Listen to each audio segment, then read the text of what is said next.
Hello everybody, welcome back to my YouTube channel. My name is Olivia and today we're doing something that I think I'm going to regret. You guys read the title of this week's video. We're reacting to 1-star reviews of my favorite books, and I think this is actually going to destroy me from the inside out. I have this feeling, and yet I'm going to subject myself to this kind of torture. So hopefully you guys are excited. I think the way that I decided to do this is go by genre. So I picked a few of my favorites from each genre that I really enjoy, and we're just gonna get into it. While I'm getting my screen recording set up, I'll tell you guys, one time I went to Barnes and Noble and I'm going in there, I don't even know why, book girlies do what you gotta do. And this woman walks in holding a copy of Happy Place by Emily Henry, which is truly, deeply, potentially, I think, my favorite book of all time. Like, I just absolutely love this book so much. And she comes in and she's like, goes up to the register and she's like, I have to return this book. I read a little bit of it and I wanted to understand what the hype was about, but this book was so bad. And my jaw is on the floor, like overhearing this stranger person speaking despicable things about my favorite book. I couldn't take it. I had to walk away. Anyway, I'm very curious to see how this is going to go, considering that was my last experience hearing someone rip on a book that I love. So we're just going to hope for the best. Okay. My recording is all set to go, so now we're going to jump into my list and go through the different faves from each genre. So I selected 5 genres for the video today. I have romance, fantasy, literary fiction, sci-fi, and thriller. I read a lot of different genres, so this felt like the only fair way to do it.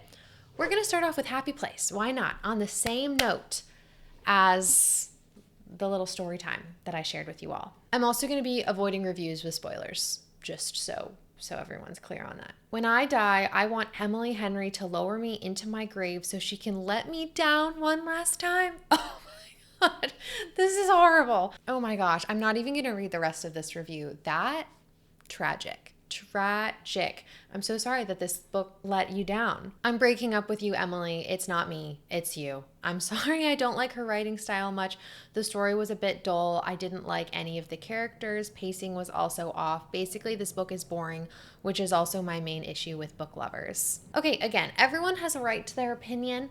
I'm not discrediting anyone, like, so fair people. I think the beauty of reading is having different opinions on books, I just didn't have the same experience. I thought it was so good. This book does have a bit of a literary fiction feel, so if that's not your thing, this probably would feel like a boring book to you. So yeah, I don't think I can take any more of that. So let's jump into my other favorite romance, which is Love and Other Words by Christina Lauren. Okay, someone said, super pissed this didn't work for me. I feel cheated. I read the blurb and everything. Okay, someone said, this was supposed to be my guilty pleasure, a way out of my wheelhouse palate cleanser read, something much softer and cheesier than I normally read. Romance and or contemporary is just not my thing, but still managed to completely knock me off my feet in the worst way possible. Yeah, that's too bad. I understand. This book has a lot of depth in it. I do agree. Like, I think if people are looking for a light, fluffy romance and not looking for like depth, then this book isn't going to be the one for you, because there is a lot more than just like a rom-com to this book. And I feel like that's why I liked it so much, So yeah, if that's not your thing, I also wouldn't go for this book. On to the next. I don't want to spend too long on any single one book. For fantasy, most of my favorite fantasy books are like the second or third books in series, so I couldn't do those, but one that did work is The Assassin's Blade by Sarah J. Maas. All right, let's get into this. Okay, this one says, managed to read The Assassin and the Pirate Lord, which, for anyone who's not familiar, this fantasy book is actually a prequel to the entire Throne of Glass series, and this first book is broken up into, I believe, 5 novellas. And so this person is saying they managed to read the first novella, And they said, Lord, it was atrocious. They said, I want to love this series. Everyone raves about it. There's some things they can't get over. Oh man, this says Selena's entitlement. She's a spoiled little bitch and totally vain to boot. She thinks she's better than everyone. To me, I understand this and the criticism here. I read it as confidence, and our main character, Selena, goes through so much. I feel like it's kind of a facade that she puts up versus like a literal super confident cockiness. Like, to me, it was more layered than that. I don't think she's that entitled, like, actually. I think it's kind of a facade. Okay, let's keep going. This was the worst book I have finished in a very long time. I don't know why I made myself finish this. Maybe I hate myself a little. It was painful and infuriating. I'm so sorry that you felt that way. Okay, so this person also says that she's arrogant. Again, I feel like you need to read between the lines a little bit, which is why I personally didn't feel like Selena is arrogant. Someone else said, I really wasn't a fan of this book at all. Don't really like any of the characters, and I already had some spoilers since I read Throne of Glass beforehand. Very meh. Okay, yeah, there's also a lot of dispute on how to actually read this book. Or read this series, like what order to go in. I recommend reading The Assassin's Blade first, actually, so I kind of disagreed with that review, which is expected. But again, I'm going to say it again. All of these people, you, whoever, totally valid, a right to your opinion. I'm just reacting to make myself feel something. The next category that I have selected is literary fiction. The first book that I'm going to be doing is Daisy Jones and the Six by Taylor Jenkins Reid. This book is so good. It's about like the forming of this band in LA, and it's so good. If you're trying to get into literary fiction, I highly recommend anything by Taylor Jenkins Reid. Her books are so incredible. Okay, someone said, I would rather read Twilight or a Colleen Hoover book, but then I remember they are just as bad, LOL. Any hype for this? This was so boring, I didn't even finish it. Yikes. Fair. I think a lot of people just find literary fiction boring. Predictable, interminably boring. Flip to any page, I can tell you what's happening. Someone said, predictably boring with flat, interchangeable characters. Do yourself a favor and watch Almost Famous instead. I have not seen that, and I personally felt that the characters were very fleshed out. I loved them all. And I felt, to me, they felt like very real characters who were so deeply fleshed out. And I also listened to the audiobook, which I felt like really made this book feel even that much more real, because each of the characters in this book has a different voice actor. Okay, the next one that I'm going to do, I think I'm going to regret this. Oh, it's right here. Perfect. The next book that I'm going to do is Tomorrow and Tomorrow and Tomorrow by Gabrielle Zevin. This is a recent 5-star for me. Loved this book so much, and I think it's going to pain my soul to read 1-star reviews. I'm scared because I literally just finished this, so I think it's going to hurt my soul. This is another one where I will say I understand why people don't like it and can't get into it. Okay, someone said this was a hard pass for me. I know I'm in the minority, but I do not need to be emotionally and traumatically destroyed while reading. See, I like to be, what does this say? I like to be emotionally and traumatically destroyed. I'll say it. When a book can make me cry and like feel things that like my actual life cannot produce, to me it's like an automatic 4 stars. You know, if I'm crying, if I'm sad, I really don't know why that is, but if I'm crushed, it's probably going to get a good review. So I think that's probably where I differ, but I fully understand not wanting to feel that way in your free time. On to the next. My gosh, this book was never ending. It felt like the same story over and over. Friends fight, make up, make a video game together, fight again. Okay, then I'm gonna blur out the rest of this because that's more spoilers. See, to me, I felt like there is repetition in this book, absolutely. I think to me, like I went into this book with a very literary analysis perspective.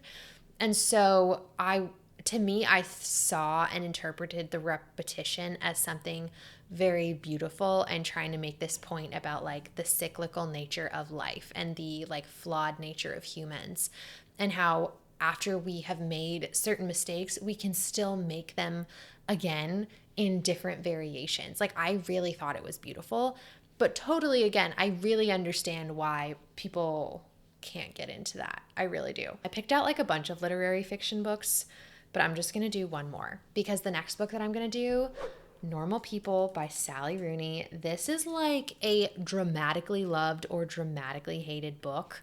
There is no in between. People love it, which is me, or they despise it. Like I read this book, loved it so much, told my sister to read it. I gave it 5 stars. She gave it 1. And so I'm really curious what the 1-star reviewers are going to say because I've seen both. This is one of the most overrated books I've read in a long time, and I'm stunned it was long listed for the Women's Prize and the Booker Prize, but then I usually dislike what's chosen for that. The critics are gushing over it too. A professional review I saw in Book Pages called it wise and wondrous. Yes, it is wise and wondrous. I so agree. I ask this, how? How is Rooney's message wise? Show me what's wondrous. I've read wondrous and wise many times before. Those are the transportive books I never forget. They overwhelm me in the best way. Everything about Normal People underwhelmed me. I will say this is a very beautifully written 1-star review. I'm going to give that to this person. So valid.